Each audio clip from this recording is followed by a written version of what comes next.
जय श्री कृष्णा मित्रों, मैं प्रवीण गोयल आज श्रीमद् भगवद गीता के चतुर्दशों अध्याय अर्थात 14वें अध्याय का वाचन कर रहा हूँ।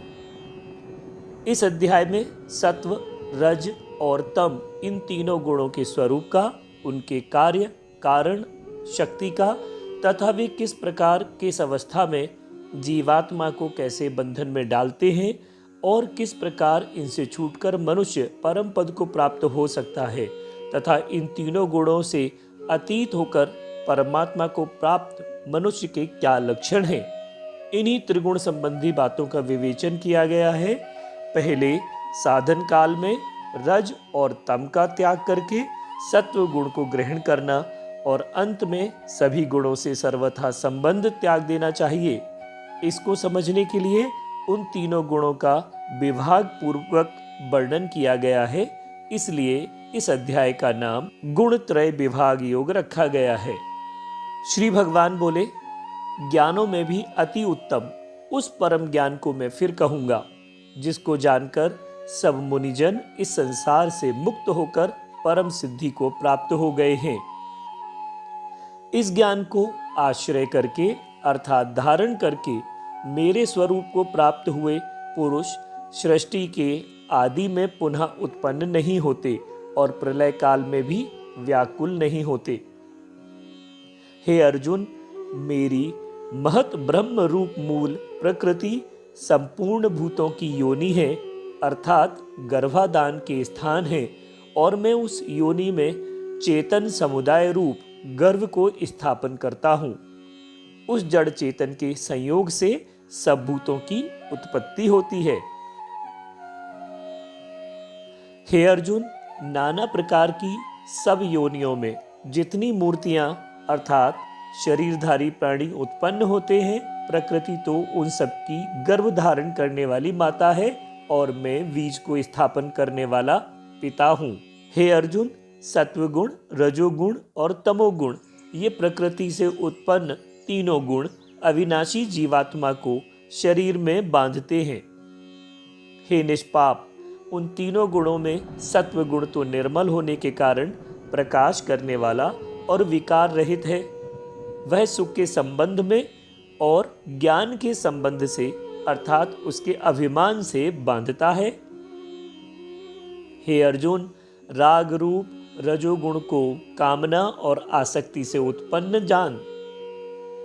वह इस जीवात्मा को कर्मों के और उनके फल के संबंध से बांधता है। हे अर्जुन, सब देहाभिमानियों को मोहित करने वाले तमोगुण को तो अज्ञान से उत्पन्न जानो। वह इस जीवात्मा को प्रमाद, आलस्य और निद्रा के द्वारा बांधता है। हे अर्जुन, सत्वगुण सुख में लगाता है और रजोगुण कर्म में लगाता है तथा तमोगुण तो ज्ञान को ढककर प्रमाद में लगाता है। इसलिए हे अर्जुन, रजोगुण और तमोगुण को दबाकर सत्वगुण आता है और सत्वगुण तथा तमोगुण को दबाकर रजोगुण आता है। वैसे ही सत्वगुण और रजोगुण को दबाकर तमोगुण आता है। जिस समय इस देह में तथा अंतःकरण और इंद्रियों में चेतनता और विवेक शक्ति उत्पन्न होती है, उस समय ऐसा जानना चाहिए कि सत्वगुण बढ़ रहा है। हे अर्जुन, रजोगुण के बढ़ने पर लोभ प्रवृत्ति, स्वार्थ बुद्धि से कर्मों का सकाम भाव से आरंभ, अशांति और विषय भोगों की लालसा ये सब उत्पन्न होते हैं। हे अर्जुन, तमोगुण बढ़ने पर अंतःकरण और इंद्रियों में अप्रकाश, कर्तव्य कर्मों में अप्रवृत्ति और प्रमाद अर्थात व्यर्थ चेष्टा और निद्रादि अंतःकरण की मोहनी वृत्तियां ये सभी उत्पन्न होते हैं।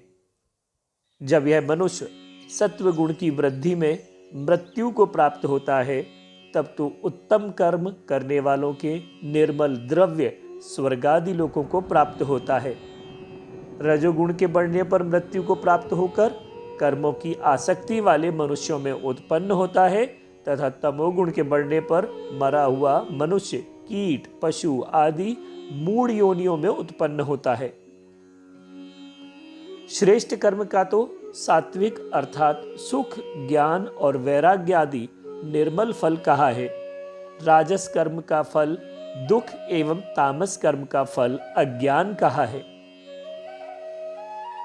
सत्व गुण से ज्ञान उत्पन्न होता है और रजोगुण से निसंदेह लोभ उत्पन्न होता है तथा तमोगुण से प्रमाद और मोह उत्पन्न होते हैं और अज्ञान भी होता है।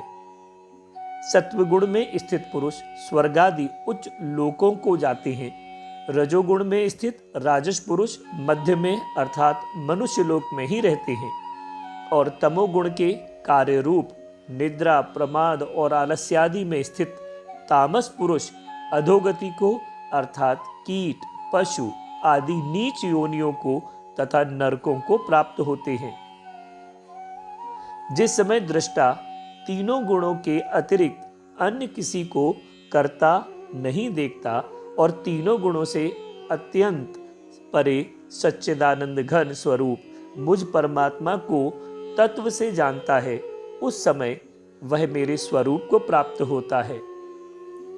यह पुरुष शरीर की उत्पत्ति के कारण रूप इन तीनों गुणों को उल्लंघन करके जन्म, मृत्यु, वृद्धावस्था और सब प्रकार के दुखों से मुक्त हुआ परमानंद को प्राप्त होता है। अर्जुन बोले, इन तीनों गुणों से अतीत पुरुष किन किन लक्षणों से युक्त होता है और किस प्रकार के आचरणों वाला होता है तथा हे प्रभु, मनुष्य किस उपाय से इन तीनों गुणों से अतीत होता है। श्री भगवान बोले, हे अर्जुन, जो पुरुष सत्व गुण के कार्य रूप प्रकाश को और रजोगुण के कार्य रूप प्रवृत्ति को तथा तमोगुण के कार्य रूप मोहकों को भी ना तो प्रवृत्त होने पर उनसे द्वेष करता है और ना निवृत्त होने पर उनकी आकांक्षा करता है, जो साक्षी के सदृश स्थित हुआ गुणों के द्वारा विचलित नहीं किया जा सकता और गुण ही गुणों में वर्तते हैं, ऐसा समझता हुआ जो सच्चिदानंद घन परमात्मा में एक ही भाव से स्थित रहता है एवं उस स्थिति से कभी विचलित नहीं होता, जो निरंतर आत्म भाव में स्थित दुख सुख को समान समझने वाला, मिट्टी, पत्थर और स्वर्ग में समान भाव वाला, ज्ञानी प्रिय तथा अप्रिय को एक सा मानने वाला और अपनी निंदा स्तुति में भी समान भाव वाला है, जो मान अपमान में सम है, मित्र और बैरी के पक्ष में भी सम है एवं संपूर्ण आरंभ में कर्तापन के अभिमान से रहित है, वह पुरुष गुणातीत कहा जाता है। जो पुरुष अभ्यविचारी भक्ति योग के द्वारा मुझको निरंतर भजता है, वह भी इन तीनों गुणों को भली भांति लांघकर सच्चिदानंद घन ब्रह्म को प्राप्त होने के लिए योग्य बन जाता है, क्योंकि उस अविनाशी परम ब्रह्म का और अमृत का तथा नित्य धर्म का और अखंड एक रस आनंद का आश्रय मैं हूं, इसलिए इनका मैं परम आश्रय हूं। ओम तत्सदिति श्रीमद्भगवद गीता सूपनिषस्तु ब्रह्म विद्यायाम योग शास्त्रे श्री कृष्ण अर्जुन संवादे गुणत्रय विभाग योगो नाम चतुर्दशो अध्यायः संपूर्णम्। जय श्री कृष्ण।